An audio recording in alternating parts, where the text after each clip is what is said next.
Cuando te hablamos de parqués, ajedrez, cuando te hablamos de damas chinas, cuando te hablamos de rompecabezas, ¿qué te imaginas? ¿Te imaginas yendo hacia un lugar de tu casa, sacando una caja y empezando a compartir con toda tu familia, verdad? O cuando te hablamos, por ejemplo, de Battle Chess, cuando te hablamos de parchís, ¿en qué piensas? En este momento te vamos a invitar a hacer un viaje desde lo retro a lo digital. Y esperamos sus opiniones, sus comentarios con este tema. Mi nombre es Ricardo González, profesional de Cultura de Compensar, y les doy la bienvenida a esta nueva cápsula, lo vintage versus lo digital. Bienvenidos. Hablar de dados, hablar de fichas, hablar de tableros, es hablar de un tema bien interesante, y es hablar del parqués, como lo hemos denominado acá. Pero ¿sabemos de dónde viene? ¿Sabemos cuál es su origen? Pues bien, sabemos que ha sido una herencia del parchís español, ha sido una adaptación. Pero podemos estar hablando hasta el año 1570, donde realmente empieza a darse este tema mediante un juego que era un juego aristocrático, un juego donde solo lo jugaba la realeza, donde las fichas eran humanas y se jugaba con unas conchas. Pues bien, el país originario de este juego fue India, y lo más interesante de esto es cómo la cultura popular se apropia de él y pues ya empiezan a transformar la manera de jugar el parchís, como bien les decía. Es importante aquí hacer una diferencia, y es como nosotros hacemos esa adaptación del parchís de una manera distinta, donde aquí lo reunimos y hacemos de él un juego completamente familiar.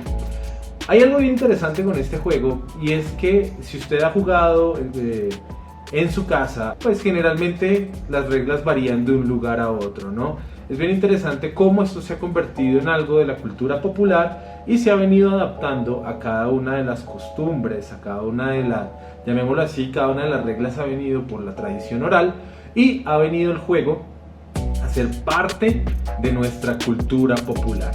Fichas de diferentes colores, dados de diferentes tamaños, las reglas varían de una casa a otra. A veces cuando usted saca 3 pares se va a la cárcel, cuando saca 3 pares en otro lado saca otra ficha. En fin, digamos que aquí lo más interesante de todo esto es que nosotros nos hemos inventado el juego a partir de la historia. Hay algo bien interesante y yo quisiera ponerlo ahorita a colación, y es como el parqués empieza a definirse hoy en día como uno de los juegos más tradicionales de mesa. Aquí a mi respaldo tengo una adaptación digital de un juego del cual ahorita vamos a hablar más adelante, y es Battle Chess, que fue un juego desarrollado precisamente para vivir el ajedrez de una manera muy distinta. Y a mi lado izquierdo tengo el tradicional juego de Tetris, que fue la adaptación de esos rompecabezas que empiezan a ser parte de nuestra cotidianidad dentro de los juegos tradicionales. El ajedrez es conocido tradicionalmente como el juego de estrategia, como el juego de la guerra, el juego del ejército. También su país originario fue la India, y en el siglo VI se conocía como Chaturanga. De ahí pasó a Persia, luego pasó al Imperio Bizantino y luego se divulgó por toda Asia.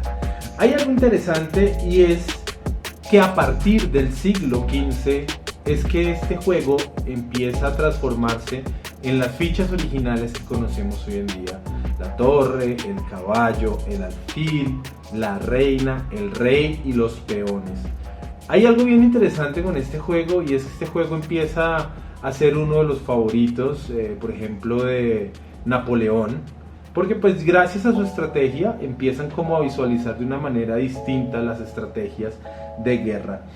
En el año 87 y en el año 88, empresas como Interplay empiezan a hacer desarrollos de estos tradicionales juegos de plataforma, de estos juegos que tenían de cierta manera un tablero, y empiezan a adaptarlos a esta realidad digital. Como les venía diciendo, aquí a mi lado derecha tenemos un juego que revoluciona la manera de ver el ajedrez, porque ¿cómo podemos hacer mucho más interesante el ajedrez para una plataforma digital o para una consola. Entonces hay algo bien interesante, y es que cada una de las fichas empieza, gracias a la animación, empieza a adquirir vida, y de esa manera se generan más de 35 animaciones. Lo mismo sucede con el juego de Tetris, juego desarrollado en Rusia, que empieza a mostrarnos diferentes fichas para emular lo que son esos juegos de destreza, para acomodar las piezas de una manera tal que podemos ir generando una puntuación a lo largo del desarrollo del juego. A mediados de los años 80, los tableros tradicionales empezaron a ser adaptados a una atmósfera diferente. Las consolas, como es el caso en 1988, desarrollado por los laboratorios HAL, empieza a incursionar en nuevas alternativas. Aquí a mi mano derecha vemos uno de los juegos más tradicionales adaptados a esta atmósfera, y es Otelo. Y a mi lado izquierdo, desarrollado por Pony Incorporated, empiezan a mostrar de otra manera aquellos juegos o aquellos deportes de salón, como por ejemplo lo es el billar, con este juego desarrollado en 1985, que es Lunar Pool. A partir del año 97 empieza una revolución completa en los juegos de plataforma.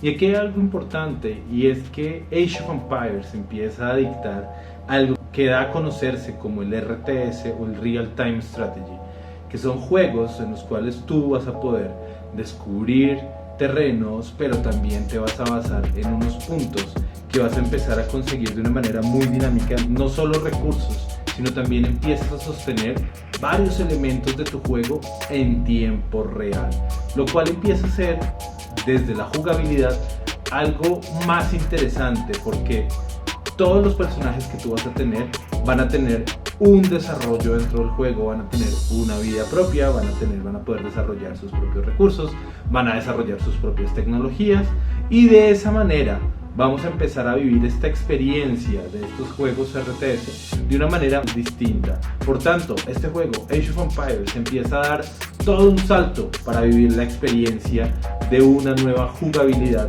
en torno a los videojuegos. Ahora bien, uniendo toda esta experiencia RTS que hemos visto y uniendo las nuevas tecnologías, uniendo la jugabilidad freemium, nace un juego desde Finlandia que empieza a ser reconocido como uno de los juegos de estrategia o los esports más importantes, y es Clash Royale. Este juego, de cierta manera, empieza a ponernos sobre un escenario muy distinto, y aquí empieza a jugar tanto la habilidad y la destreza como la estrategia que tiene pensada para poder enfrentar a otros contrincantes en tiempo real.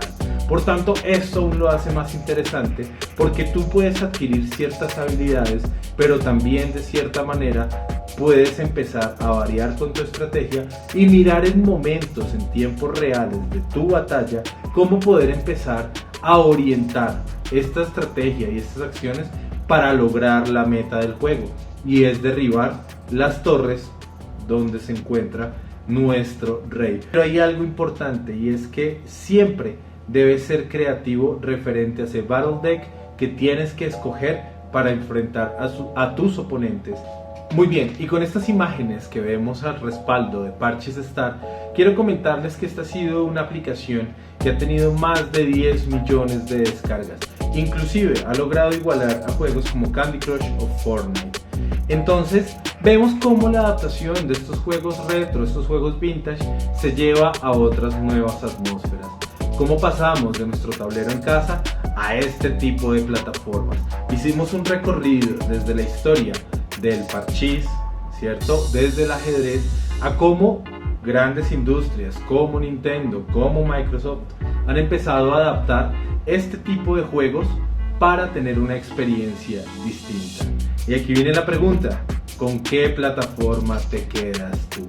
Es importante empezar a mirar cómo podemos empezar a mirar nuevas estrategias o mirar nuevas posibilidades, desempolvar en nuestra casa aquellos tableros que tenemos y jugar un rato con ellos, nuestras fichas, los dados, y empezar a generar otro tipo de estrategias para divertirnos un rato. Bien, espero que esta cápsula les haya gustado, espero que se hayan divertido tanto como yo lo hice haciendo este recorrido desde lo vintage a lo digital. Mi nombre es Ricardo González, profesional de cultura, y los invito para más experiencias gamer. Un saludo.